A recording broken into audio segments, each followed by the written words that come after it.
कि real number को square positive होता है, तो अगर ये पॉजिटिव हुआ ये भी पॉजिटिव, तो ये जीरो नहीं हो सकता। तो इसको सॉल्व करने के लिए क्या करा है, x square equal to -1 under root, इसको हमने आई से डिनोट कर देंगे और इसको बोलते हैं आल्फा। ये एक्चुअली इमेजिनरी नंबर है, रियल में ऐसा होता नहीं, मानने ऐसा लिया है ताकि उस सॉल्व करने के लिए हम जैसे एक एग्जांपल लेते हैं।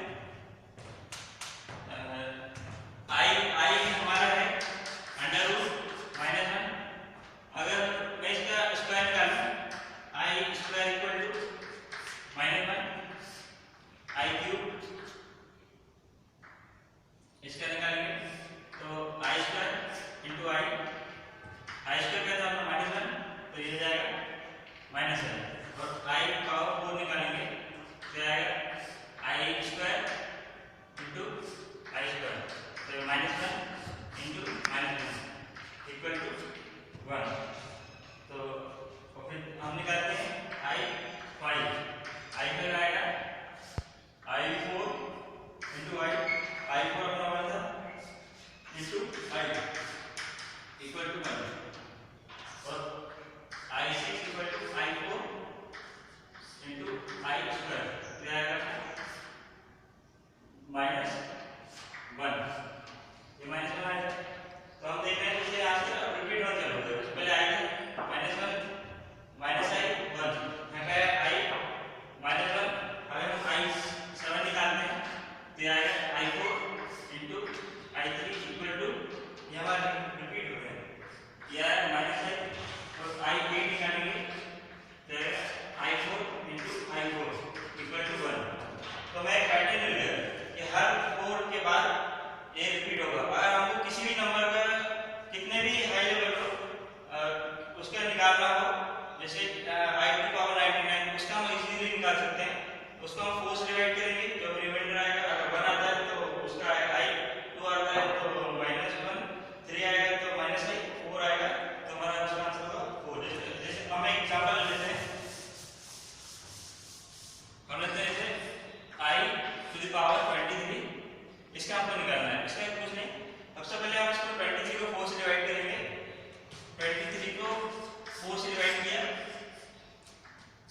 यह आया हमारा 5, 20, रिमाइंडर में है 3, तो हम इसको ऐसे लिख देंगे I 23 equal to I to power 4 into I 3।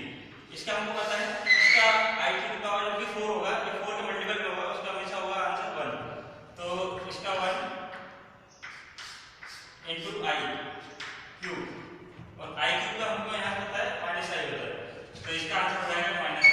तो हम इसके थ्रू ओनली हमको 4 प्रॉपर्टीज इसकी याद रखनी है, तो फिर हम किसी भी नंबर के आंसर निकाल सकते हैं, कितना ही पावर हो आई का हम आज इजीली निकाल सकते हैं। हम आप देखेंगे कॉम्प्लेक्स नंबर को बेसिकली रिप्रेजेंट कैसे करते हैं। हम बेसिकली कॉम्प्लेक्स नंबर को 2 वे में रिप्रेजेंट कर सकते हैं, पहला है कोऑर्डिनेट प्लेन में और दूसरा पोलर प्लेन में। हम नंबर लेते हैं जैसे कि z equal to a plus b i, हम इसको रिप्रेजेंट कैसे करते हैं, बेसिकली a और b जो है रियल नंबर है, ये a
ये रियल,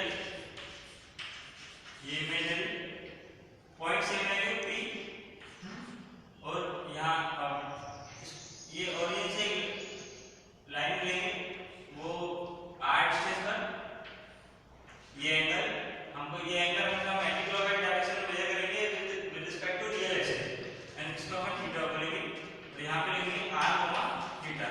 ये मतलब कॉम्प्लेक्स नंबर को कैसे हम पोलर प्लेन में रिप्रेजेंट कैसे कर सकते हैं।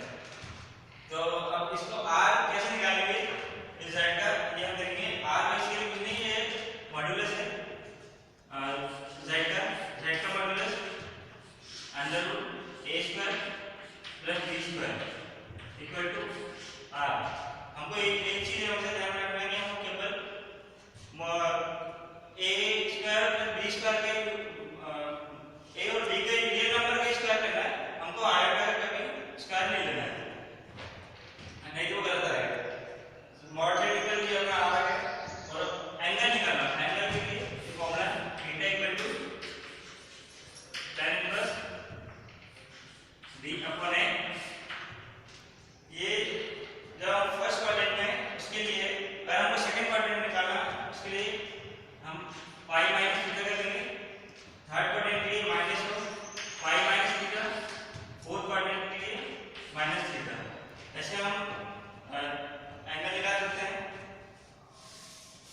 और पोलर को एक में रिप्रेजेंट ऐसे कर सकते हैं, z equal to r e power i theta, इसको पोलर में ऐसे लिखते हैं। अब हम देखेंगे कि कॉम्प्लेक्स नंबर को ऐड करें तो क्या होता है। जैसे दो कॉम्प्लेक्स नंबर है z1 और z1 है a1 प्लस b1 आएगा, z2 equal to a2 plus b2 आएगा। अगर हम z1 प्लस z2 ऐड करते हैं तो हमेशा we will always get a complex number if we will add two complex number।